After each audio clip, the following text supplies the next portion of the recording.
In today's video, I'm going to teach you how to remove that pesky box around a blur object in Adobe Illustrator, all in just 5 minutes.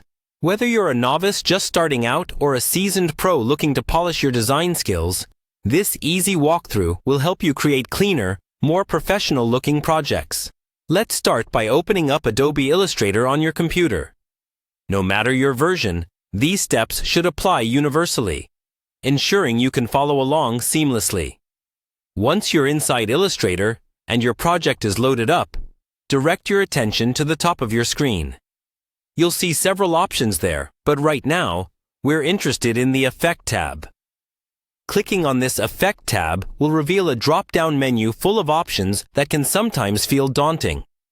However, Illustrator has thoughtfully arranged these tools to make your experience as intuitive as possible. So, don't worry, you're in control. Look through the list and locate the Document Raster Effects Settings option.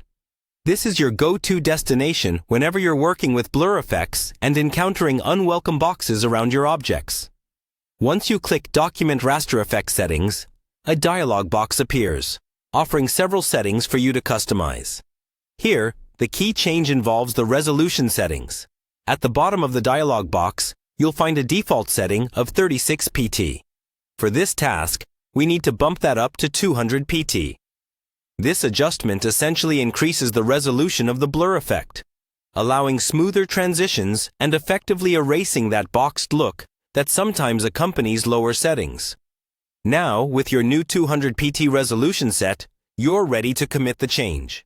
Hit OK on the dialog box to apply these modifications to your document. Illustrator will process this change, removing the box around the blur object, resulting in a far more sophisticated and professional appearance. And there you have it, a streamlined approach to perfecting blur effects in Adobe Illustrator. With these settings, your designs are sure to stand out without the distraction of hard edges. Remember, the key lies in tweaking that raster effect setting whenever you're faced with similar issues in your projects. Thanks for watching and happy designing. If you found this video helpful, make sure to subscribe for more quick and easy Adobe Illustrator tips.